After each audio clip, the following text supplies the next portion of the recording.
Welcome, Eddie, to our third episode of For Us By Us. So, just to start, can you say your name, tribal affiliations, and your role here at SNAC, and how long you've been here?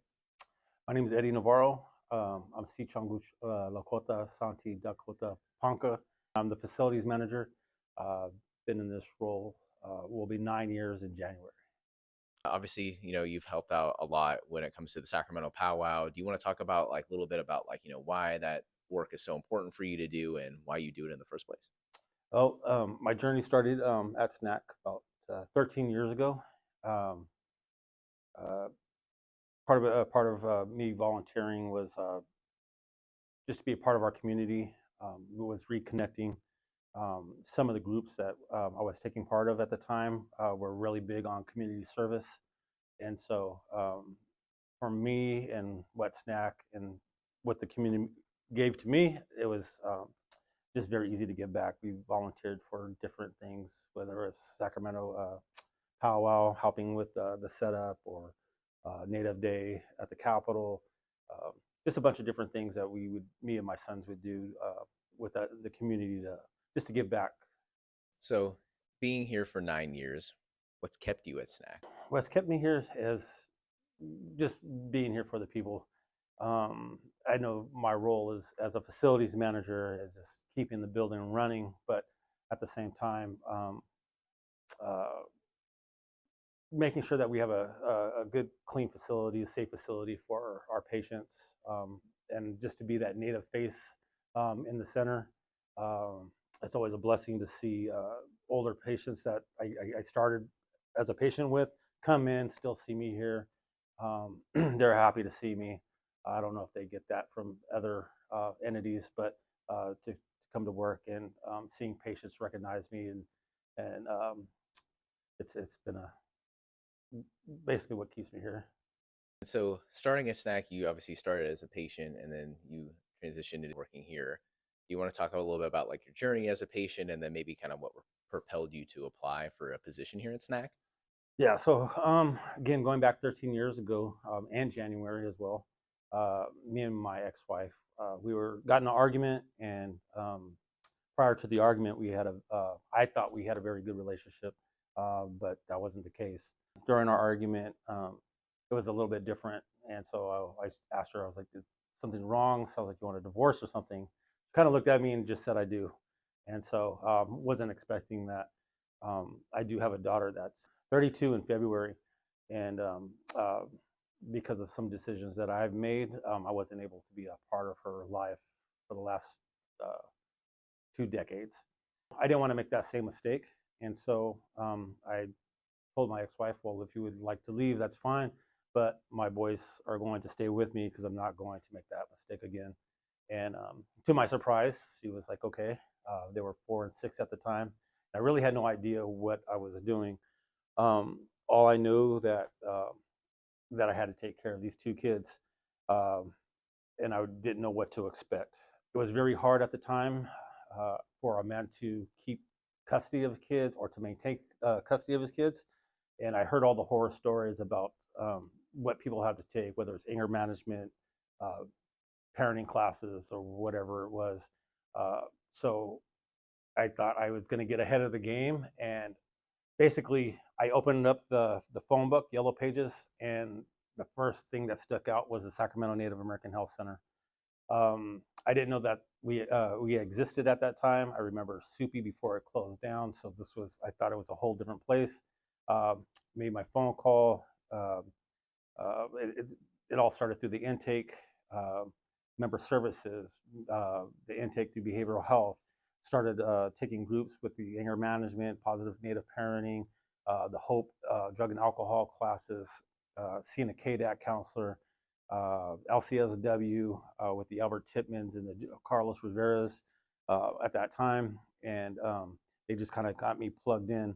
I kind of said I got sober by accident um, because I had real no intention. I just wanted to keep custody of my kids, but being a part of these programs, being a part of SNAC and these other entities that um, we were a part of, just kind of set the tone. It brought a different change in me, and it's been about 12 and a half years now since I've had any kind of alcohol. Um, and then, so I go to court and I submit the stuff to the judge, and he kind of looks at it and says, "What's this for?" And I thought, "You're gonna make me take all this stuff." And he was like, "Do you need it?" And I was like, I don't know. I just heard the horror stories." And he was like, "Well, you have custody of your kids, and so good job." And so that's just how the journey kind of. There's a bigger story to this, but that's just how it kind of entailed. I just did a lot of community work wherever there was a volunteer needed. Me and my boys volunteered. Um, and then one day there was a position that opened up for a part-time custodian, and I applied, and then just the doors opened, and basically been here ever since. I know you said you got sober by accident, but we obviously know with like alcohol being very prevalent in American Indian, Alaska Native communities. Do you want to talk about like maybe what sobriety like means to you and like the importance of being on what that well variety path? My dad was an alcoholic, very abusive, very uh, just a lot of domestic violence in the household from a very little age. I seen him put hands on my mom and stuff, and uh, eventually he was just kind of drunk himself out of our lives. So kind of grew up without a dad. Um, I eventually had my stepdad, and then they got into drugs, and so basically was just kind of grooming myself, I guess to say. My whole reason um, after it just started to happen, they would have been my drive and my motivation to stay sober. Um, my youngest, he's never seen. Well, I won't say he never seen me, but he's doesn't have any recollection of me even having a drink. Um, uh, my oldest, he remembers, but now it's like they don't want to drink. You know, um, they do have to experience that on the other side, and so I give them the option of what not to do. And I think the biggest thing for my sobriety is understanding that life is real. Um, it hurts. Uh, it's never going to be any easier. Um, it's just sometimes we have good days and bad days, and able to feel what raw emotion feels like without numbing it out. Um, Trying to understand uh, who I am. Once I figured out that this wasn't the way, um, things just start to fall into place. I'm able to keep a job. I'm able to maintain the custody of my kids. They have graduated now. I've been able to uh, paying on a house. All the things that was stacked against me, I guess, I've been able to accomplish slowly. Sobriety for me is not being the excuse to, and being the way of not having to. So my kids will always have that option of not doing it. I will never be their reason to do to drink. Um, and so far they hold me very accountable to that. 9 years, I'm sure there's been quite a lot of good memories that you've had here at Snack. But maybe what's one thing that stood out over time in this last 9 years that's maybe you've held near and dear to your heart, and that can either be here at Snack or maybe it can even be involved in like some of the community work that you've done. Um, I think it's just how we evolve.